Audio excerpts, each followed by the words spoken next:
Hello friends, कैसे हैं आप सब लोग। आज हम यूनिट 5 स्टार्ट कर रहे हैं पेपर 2 का। ठीक है, learning characteristics of student with SLD. SLD यानी कि स्पेसिफिक लर्निंग डिसेबिलिटी। ठीक है, इसका 5.1 देख सकते हैं कि क्या क्या पढ़ना है इसमें। हम डेफिनीशन आज हम पढ़ेंगे कि स्पेसिफिक लर्निंग डिसेबिलिटी का डेफिनीशन क्या होता है, कंसेप्ट क्या है, प्रिविलेंस रेट क्या है, वगैरह वगैरह, मिथ्स क्या है, अपडेट्स क्या है, ये सारी चीज़ों के बारे में आज हम पढ़ेंगे। अकॉर्डिंग टू RPWD एक्ट 2016, जो RPWD एक्ट 2016 आया है, उसके अनुसार स्पेसिफिक लर्निंग डिसेबिलिटीज़ क्या है। तो SLD is a heterogeneous group of condition. एक ग्रुप ऑफ कंडीशंस है हेट्रोजीनियस, ठीक है, जिसमें बच्चे का डिफिसिट या फिर कह लो प्रॉब्लम्स या फिर बोल लो अफेक्ट होता है, परेशानी होती है। इन किन एरियाज़ में, प्रोसेसिंग लैंग्वेज को प्रोसेस करने में, स्पोकन यानी बात करने में, रिटेन यानी लिखने में, दैट में manifest in difficulty to comprehend करने में डिफ़िकल्ट का सामना करना पड़ता है, स्पीक करने में, रीड करने में, राइट करने में, स्पेलिंग में और मैथमेटिकल कैलकुलेशन में दिक्कतों का सामना करना पड़ता है, जो SLD वाले बच्चे होते हैं। इसके साथ ही इंक्लूड है, this includes condition of perceptual disabilities.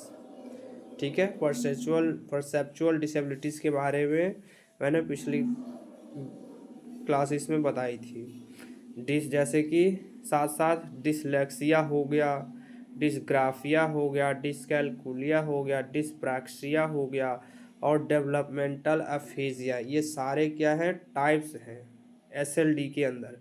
ये ग्रुप्स हैं सारे SLD के अंदर, हेट्रोजीनियस ग्रुप्स हैं। इन सभी को कोई भी हो सकता है, किसी बच्चे को डिसलेक्सिया और डिसग्राफिया एक साथ हो, समझ गए, तो वो SLD हो गया। अब DSM-5 के अनुसार जो है SLD होता क्या है, उन DSM-5 के अनुसार डेफिनीशन क्या है। तो इनको दो पार्टों में डिवाइड किया गया है। पहला पार्ट है A part, difficulty learning and using academic skills.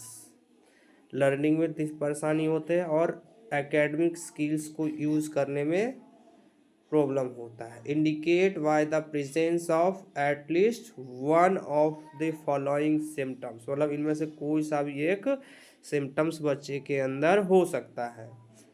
That have persisted for at least 6 month, कम से कम 6 मंथ लगता है सिस्टम को सिम्टम्स जो है उसको पता लगाने में। The provision of intervention that target those difficulties.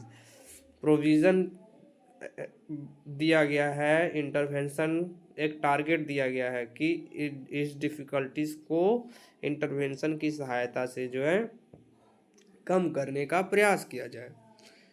पहला है, इसमें क्या है, इनएक्यूरेट और स्लो, मतलब इनएक्यूरेट है, अप्रोप्रिएट तरीके से नहीं है, स्लो लर्नर कर रहा है या स्लो लिख रहा है writing, and effortful word reading. ठीक है, रीडिंग करने में स्लो है, इनएक्यूरेट रीडिंग कर रहा है, गलत कर रहा है, पढ़ रहा है बच्चा वर्ड्स को। एग्जाम्पल के रूप में, रीड सिंगल वर्ड्स अलाउड यानी तेज़ी से, इनकरेक्टली यानी कि गलत पढ़ रहा है, या फिर स्लो पढ़ रहा है, या हेसिस्टेंटली, या फिर फ्रीक्वेंटली गैसेस वर्ड यानी तेज़ी से वर्ड्स को पढ़ रहा है, and has difficulty sound out words.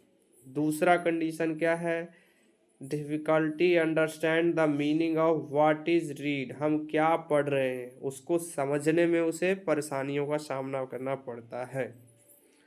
तीसरा पार्ट है हमारा डिफ़िकल्टी विथ स्पेलिंग, यानी कि लिखने में दिक्कत, स्पेलिंग में। एग्जाम्पल के रूप में ऐड, ओमीट और सब्स्टिट्यूट वॉवेल्स और कॉन्सोनेंट को छोड़ देना या ऐड कर देना या भूल जाना, बीच में से वर्ड्स को खा जाना। फोर्थ पॉइंट हो गया डिफ़िकल्टी विथ रिटन एक्सप्रेशन, ठीक है।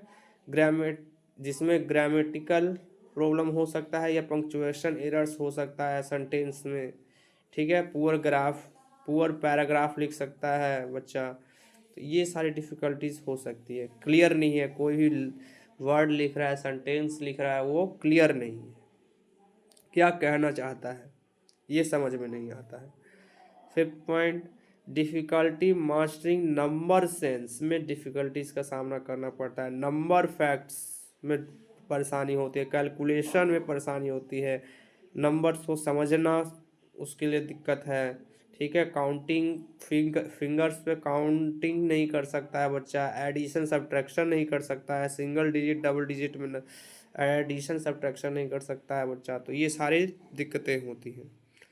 6th point, difficulty with mathematical reasoning में, ठीक है। मैथमेटिकल प्रॉब्लम कंसेप्ट क्लियर नहीं है बच्चे का, क्वांटिटेटिव प्रॉब्लम्स आ रही हैं, प्रॉब्लम्स को सॉल्व नहीं कर पा रहा है, तो ये सारी दिक्कतें होती हैं। सेकंड क्या एरिया है, अफेक्टेड एकेडमिक स्किल्स इसमें अफेक्टेड होता है, जिसमें क्या क्या है, सब्सटेंटियली और quantifiable below those expected for the individual chronological age and cause significant interference with academic और occupational performance के आधार पे जो है एक्टिविटीज़ जो हम डेली लाइफ में करते हैं उसमें परेशानी का सामना करना पड़ता है। एंड उसके बाद हमें सारे चीज़ों को देखने के परफॉर्मेंस को चेक करने के बाद कंफर्म करते हैं कि इंडिविजुअल एडमिनिस्ट्रेशन जो है क्या वो एक स्टैंडर्डाइज्ड अचीवमेंट मेज़र कर पा रहा है या नहीं, कम्प्रिहेंसिव क्लिनिकल असेसमेंट कर पा रहा है कि नहीं। अगर नहीं कर पाता है तो फिर हम एक कम्प्रिहेंसिव या स्टैंडर्डाइज्ड अचीवमेंट टेस्ट या फिर असेसमेंट करते हैं बच्चे का इंडिविजुअल, ठीक है। अगर कोई बच्चा 17 ईयर्स अगर है किसी बच्चे का या 18 ईयर्स ओल्डर है, ठीक है, तो उसका पूरा डॉक्यूमेंट हिस्ट्री देखते हैं कि किस चीज़ में दिक्कत है, क्या कौन सा एरिया बच्चे का इम्पेयर्ड है, लर्निंग का है, रीडिंग का है, राइटिंग का है, कैलकुलेशन का है, ये सारी एरिया हो गई, ठीक है। फिर उसके हिसाब से हम उसके एज ग्रुप के हिसाब से क्रोनोलॉजिकल एज के हिसाब से हम स्टैंडर्डाइज्ड असेसमेंट करते हैं बच्चे का। 2 पार्ट हो गया। तीसरा पार्ट हमारा है लर्निंग डिफ़िकल्टीज कब स्टार्ट होता है, begin during school age years, ठीक है, लेकिन become fully manifest until the demand of those affected academic skills, लेकिन हम उसको हम पूरा कर सकते हैं। मान लो स्कूल टाइम में बच्चा जा रहा है एकेडमिक किसी एरिया में वीक है, तो कुछ चीज़ें ही वीक होगी ना, कुछ एरियाज में चाहे रीडिंग में उसके पुअर रीडिंग होगा या पुअर राइटिंग होगा, तो हम उसको कवर अप कर सकते हैं, ठीक है। लेकिन वही अगर टाइम के साथ सही नहीं किया गया तो वही बच्चे के लिए आगे जा कर के दिक्कत का सामना करना पड़ सकता है बच्चे को। Last point, the learning difficulties are not better accounted for intellectual disability, uncorrected visual और ऑडिटरी एक्यूटी, अदर मेंटल और neurological disorder, psychosocial adversity and lack of proficiency के कारण लैंग्वेज प्रॉब्लम होगी। एकेडमिक इंस्ट्रक्शन जो भी हम दे रहे हैं उसको नहीं समझ पाता है बच्चा। इनएडुकेट एजुकेशनल इंस्ट्रक्शन जो भी हम प्रोवाइड करते हैं वो सही रूप से नहीं कर पाता है, तो हमें इन सारी चीज़ों का ध्यान रखना है।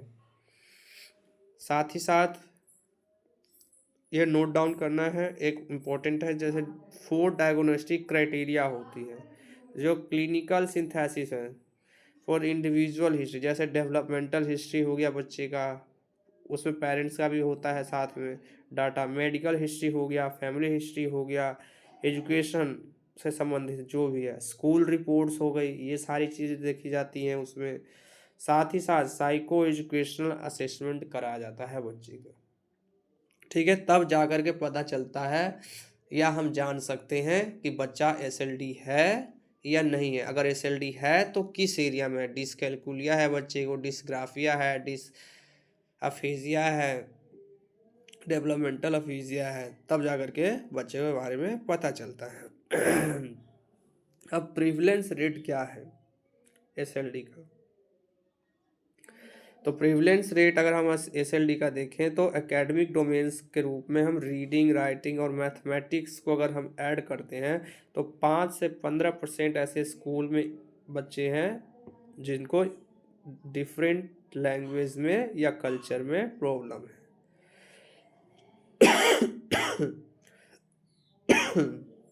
सॉरी। प्रिविलेंस इन एडल्ट, जब बच्चे 18 साल या 18 साल से ऊपर हो जाते हैं तब अपेयर्स टू बी अप्रोक्सीमेटली 4% होता है। अब इसके टाइप्स बहुत सारे हैं, जैसे कि डिसलेक्सिया, डिसकैलकुलिया जो हमने अभी ऊपर पढ़ा, डिसग्राफिया, डिसप्राक्सिया, अफेजिया या डिस्फेजिया भी कहा जाता है, auditory processing disorder, visual processing disorder, ये सारे जो हैं इन्हीं के अंदर आते हैं। ये सारे टाइप्स हो गए एसएलडी के। अब कारण क्या हो सकते हैं? तो इसका भी जो है कोई एग्जैक्ट कारण नहीं है कि क्या लर्निंग डिसेबिलिटी कैसे होती है, पर हाँ कुछ सम पॉसिबिलिटीज़ हो सकती हैं, जैसे कि हेरिडेटरी हो गई, ठीक है, problem during pregnancy and birth के समय अगर कोई प्रॉब्लम हो, जैसे लैक ऑफ ऑक्सीजन हो गया, ड्रग हो गया, लो बर्थ वेट हो गया, प्रीमेच्योर डिलीवरी हो गया, अल्कोहल अगर हम यूज़ कर रहे हैं ड्यूरिंग प्रेगनेंसी, या प्रोलॉन्ग लेबर हो गया, तो ये सारे, या एक्सीडेंट होता है आफ्टर बर्थ, इंसिडेंट होता है, हेड इंजरीज, न्यूट्रिशन डिप्रेशन, डिप्रीविएशन यानी न्यूट्रिशंस की कमी, टॉक्सिन्स अलग जैसे लीड पॉइजनिंग वगैरह हो गया, तो ये सारे कारण जो मेन आईडी में एसएल और एसडी में होता है, बाकी नॉर्मल उसी तरीके से इनमें भी देखा गया है। अब कुछ मिथ है और फैक्ट्स। ऐसा माना जाता है कि लर्निंग डिसेबिलिटी जो है नॉट कॉमन है, पर ऐसा है नहीं। लर्निंग फैक्ट क्या है? लर्निंग डिसेबिलिटी आर कॉमन, सब लिए एक समान है, ठीक है।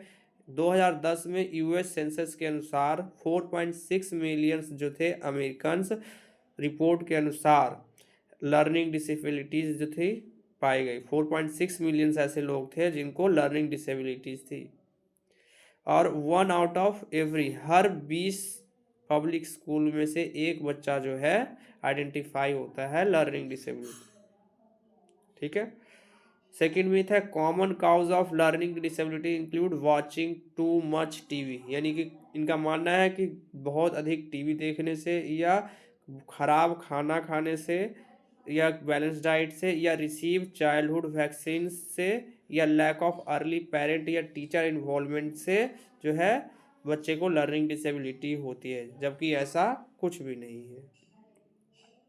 तीसरा मिथ हो गया learning disability linked to a lower IQ. जरूरी नहीं है लर्निंग डिसेबिलिटी है बच्चे को तो उसका लोअर आईक्यू ही हो सकता है वो एवरेज हो, बच्चे का आईक्यू एवरेज भी हो सकता है, अबव इंटेलिजेंस यानी उसका आईक्यू हाई भी हो सकता है, ठीक है। People can grow out of learning disability, हाँ ग्रो करते हैं, ठीक है, because learning disability arise from neurological differences in brain structure. People will not grow out of them. When proper evidence-based instruction and the ability to use appropriate accommodation अगर हम दे बच्चे को तब और बेहतरीन स्ट्रेटजीज बच्चे के अनुसार दे, बच्चे के नीड्स के अनुसार स्ट्रेटजी मेथड अगर हम यूज़ करते हैं तो बच्चे का लाइफ जो है कैपेबल हो सकता है, बढ़िया बन सकता है, उसकी स्ट्रेंथ को हम आगे बढ़ा सकते हैं, उसको वीकनेस को कम किया जा सकता है। इन बातों का ध्यान रखना होगा। नेक्स्ट मिथ है people with learning disability can not have successful career, जबकि ये गलत है। उदाहरण के रूप में हम देख सकते हैं अलग अलग फील्ड में, जैसे कि रिचर्ड बार्सन हो गए, केरिया नाइटिंगेल, अभिषेक बच्चन, इंडिया में देख लो अल्बर्ट आइंस्टीन है, ठीक है। देखो एसएलडी है तब भी क्या है, कितने इतने महसूस पढ़े लिखे हैं और अपना नाम कमा रहे हैं दुनिया में। People with LD can not learn, ये भी गलत है, बहुत अच्छे से स्मार्ट है, लर्न करते हैं।